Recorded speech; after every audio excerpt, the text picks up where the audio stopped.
And shalom everyone. देखा जाए तो सोसाइटी का सबसे छोटा यूनिट होता है फैमिली, और फैमिली का भी सबसे छोटा यूनिट होता है मैरिज की इंस्टीट्यूशन। अगर हम चाहें तो इस मैरिज की इंस्टीट्यूशन को हम over a period of time मजबूत कर सकते हैं, खुशनुमा बना सकते हैं। और आज मैं आपके साथ शेयर करने जा रही हूँ 5 ऐसे कंपोनेंट्स जो कि आप अपनी जिंदगी में लागू कर सकते हैं, अपनी मैरिज को खूबसूरत और खुशनुमा बना सकते हैं। तो आइए सबसे पहले देखते हैं क्या है। सबसे पहले ये है कि हमें अपनी जिंदगी में ट्रस्ट को लाना जरूरी है। हमें ट्रस्ट वर्दी भी बनना है और हमें अपने स्पाउस को ट्रस्ट भी करना है।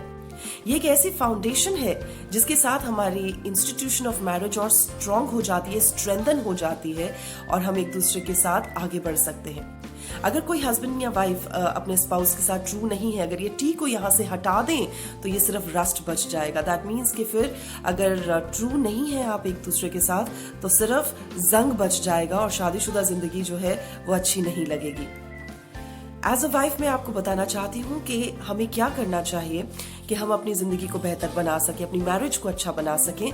और दूसरा जो कंपोनेंट है वो है रिस्पेक्ट। स्पेशली वाइफ्स को अपने हस्बैंड को रिस्पेक्ट करना चाहिए, ऑनर करना चाहिए, क्योंकि परमेश्वर का वचन हमें बताता है पवित्र शास्त्र बाइबल में भी कि हस्बैंड वाइफ की आइडेंटिटी होता है।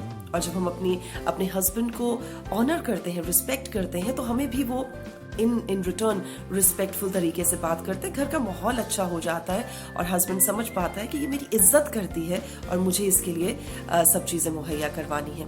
घर का माहौल बेहतर हो जाता है। हस्बैंड क्या कर सकते हैं? हस्बैंड अपनी वाइफ को प्यार कर सकते हैं। परमेश्वर का वचन बताता है पवित्र शास्त्र बाइबल में कि हस्बैंड को अपनी पत्नी को ऐसे प्यार करना चाहिए जैसे वो खुद को प्रेम करता है। तो अगर उससे कोई गलती हो जाती है उसे इग्नोर कर दें। छोटी छोटी बातों को स्ट्रेच ना करें, छोटी छोटी बातों को बियॉन्ड स्ट्रेचेबिलिटी लिमिट ना लेकर जाएं। इससे क्या होता है? घर का माहौल खराब होता है। उसको जेस्चर्स में दिखाएं कि आप उसे प्यार करते हैं। फूल लेकर आए, just say I love you. थोड़ी छोटी छोटी बातों को अगर आप अपनी जिंदगी में लागू करेंगे, वाइफ्स इतनी बात से बड़ी खुश हो जाती हैं और घर जो है और जो मैरिज है वो बेहतर होनी शुरू हो जाती है। Another very important thing जो हमें अपनी जिंदगी में मैरिज में करनी चाहिए और ये है कि हमें परमेश्वर को अपनी मैरिज के सेंटर में लाना चाहिए।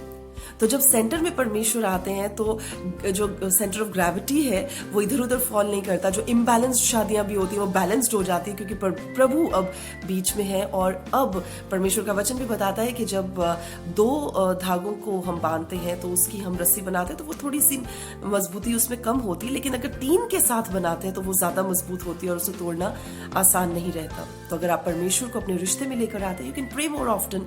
इकट्ठा प्रार्थना कर सकते हैं, इकट्ठा टाइम परमेश्वर के साथ स्पेंड कर सकते हैं और प्रभु को अपने जीवन में ला सकते हैं। And last but not the least, आप एक दूसरे के साथ क्वालिटी टाइम स्पेंड कर सकते हैं, क्योंकि जब आप एक दूसरे के साथ टाइम स्पेंड करते हैं, जिस चीज के साथ आप टाइम स्पेंड करते हैं, आप क्या करते हैं? आप उसको मजबूत करते हैं। सो जब अपने गैजेट्स को अलग करके, जब आप बाकी दीन दुनिया की चीज़ों को अलग करके आप अपने हस्बैंड या वाइफ के साथ क्वालिटी टाइम स्पेंड करेंगे तो आप समझ पाएंगे कि आपको उनकी कितनी ज़रूरत है। और over a period of time शादी जो है फिजिकल इंटीमेसी से ज़्यादा इमोशनल इंटीमेसी होती है। It is more of a mental intimacy. और जब हम एक दूसरे को समझना ज़्यादा शुरू कर देते हैं तो हमारी जो शादीशुदा ज़िंदगी है वो भी बेहतर होती चली जाती है। सो आई होप कि आपको ये कंपोनेंट्स फ़ायदे दें और आप इनको जब अपनी ज़िंदगी में लागू करें तो आप भी मुझे ज़रूर टेस्टिफाई करें कि परमेश्वर ने आपकी ज़िंदगी में क्या बेहतर काम किए हैं। So be blessed, be encouraged, have a very beautiful and a great married life.